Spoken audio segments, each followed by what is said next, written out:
میں جہلم کی اپنی بہنوں کا اپنی بیٹیوں کا بھی شکریہ ادا کرنا چاہتا ہوں جنہوں نے اپنی ہمت کا ثبوت دیا ہے.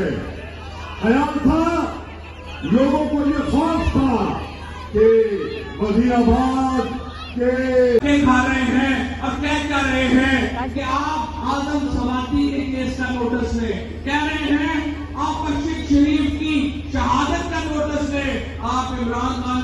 نیب کے اندر ٹی ٹی کا کیس تھا اور پھر انہوں نے آتے ساتھ ہی اپنے آپ کو این آر او دے دیے, یعنی 1100 ارب روپے کے کرپشن کے کیسز انہوں نے اسمبلی میں بیٹھ کے قانون پاس کیا, امینڈمنٹ کی نیب کے اندر کہ مارچ میں.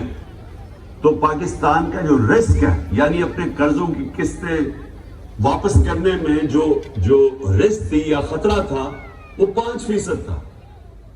کل وہ 64.5% پہ پہنچ گیا تھا, اور آج صبح جو اگر وہ پاکستان کو قرضہ دیں تو 75% چانس ہے کہ پاکستان قرضے واپس نہیں کر سکے گا, ڈیفالٹ کر جائے گا.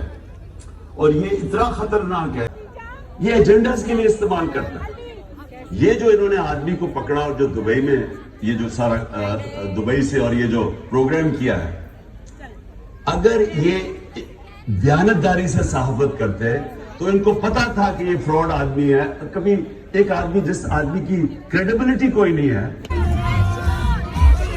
تمام دوستوں کا جہلم میں شہر کے دوستوں کا بہت شکریہ, اور اب انشاءاللہ کل اسی وقت جو ہے وہ 3 بجے انشاءاللہ دینا میں ملاقات ہوگی آپ سے, اور پھر ہم